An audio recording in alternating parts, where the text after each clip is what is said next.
নমস্কার দর্শক বন্ধুরা, আপনাদের সবাইকে অনলাইন বাংলা গাইড চ্যানেলে স্বাগত জানাই। বন্ধুরা, কেন্দ্রীয় সরকারের তরফে আবারও বড় ঘোষণা। অর্থ মন্ত্রকের সাম্প্রতিক বিজ্ঞপ্তি অনুযায়ী কেন্দ্রীয় সরকারি কর্মচারীদের মহার্ঘ ভাতা ডিএ বাড়িয়ে দেওয়া হয়েছে। এই সিদ্ধান্তে একদিকে যেমন কেন্দ্রীয় কর্মীরা আর্থিকভাবে উপকৃত হবেন, অন্যদিকে পশ্চিমবঙ্গের সরকারি কর্মচারীদের সঙ্গে ডিএর ব্যবধান আরও স্পষ্টভাবে সামনে এসেছে। তো চলুন এই সম্পর্কে বিস্তারিত জেনে নেওয়া যাক। প্রথমে জেনে নিই ১ জানুয়ারি ২০২৬ থেকে কার্যকর নতুন ডিএ হার।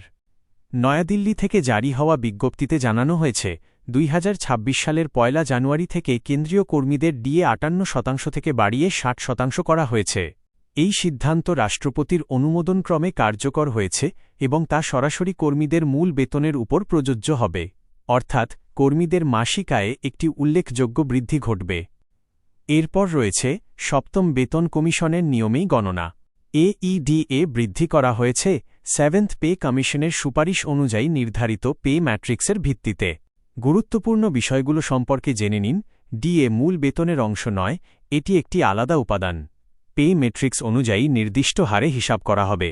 প্রতিটি কর্মীর বেসিক স্যালারির উপর এই বৃদ্ধি প্রযোজ্য হবে। তো এরপর রয়েছে রাজ্য বনাম কেন্দ্র, ফারাক বেড়ে ৪২%।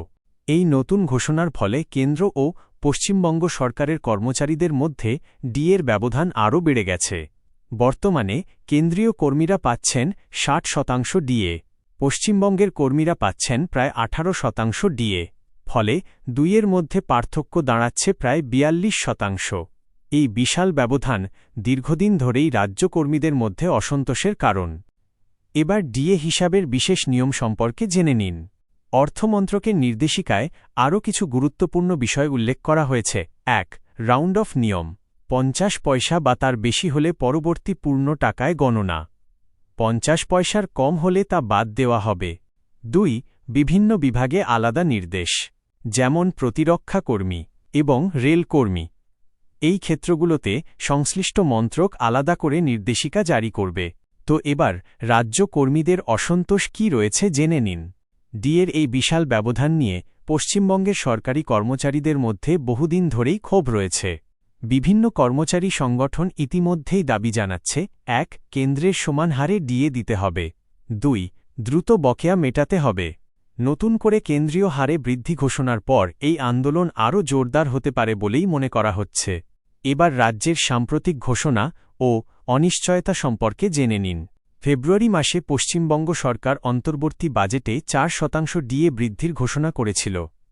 মমতা ব্যানার্জি এর উপস্থিতিতে চন্দ্রিমা ভট্টাচার্য জানিয়েছিলেন, ১ এপ্রিল থেকে এই সুবিধা কার্যকর হবে এবং মে মাসের বেতনের সঙ্গে ডিএ দেওয়ার কথা। কিন্তু এপ্রিল মাস শেষ হতে চললেও এখনও পর্যন্ত সরকারি বিজ্ঞপ্তি প্রকাশ হয়নি। ফলে রাজ্য সরকারি কর্মচারীদের মধ্যে অনিশ্চয়তা ও উদ্বেগ বাড়ছে। তো এবার অর্থনীতিবিদদের মতামত সম্পর্কে জেনে নেওয়া যাক। অর্থনীতিবিদদের একাংশ মনে করছেন, ১. কেন্দ্রীয় সরকারের এই সিদ্ধান্ত কর্মীদের ক্রয়ক্ষমতা বৃদ্ধি করবে। ২. তবে কেন্দ্র ও রাজ্যের মধ্যে বৈষম্যের ইস্যু আরও বড় হয়ে উঠতে পারে। ভবিষ্যতে এটি রাজনৈতিক ও প্রশাসনিক গুরুত্বপূর্ণ বিষয় হয়ে উঠতে পারে বলেও মত প্রকাশ করেছেন তারা। শেষ কথা, কেন্দ্রীয় সরকারি কর্মচারীদের জন্য ডিএ বৃদ্ধি নিঃসন্দেহে একটি বড় স্বস্তির খবর। তবে একই সঙ্গে পশ্চিমবঙ্গের কর্মচারীদের সঙ্গে বিশাল ব্যবধান আরও স্পষ্ট হয়ে উঠেছে। এখন দেখার বিষয়, রাজ্য সরকার কবে এই বিষয়ে স্পষ্ট পদক্ষেপ নেয় এবং কর্মচারীদের দাবি কতটা পূরণ হয়। তো বন্ধুরা, আজ এই পর্যন্তই। ভিডিও ভালো লাগলে লাইক করুন, শেয়ার করুন আর এমন সব গুরুত্বপূর্ণ আপডেট পেতে সাবস্ক্রাইব করুন অনলাইন বাংলা গাইড চ্যানেলকে, যাতে পরবর্তী আপডেট আপনি সবার আগে পান। তো বন্ধুরা, আবার দেখা হবে নতুন আপডেটে। ধন্যবাদ।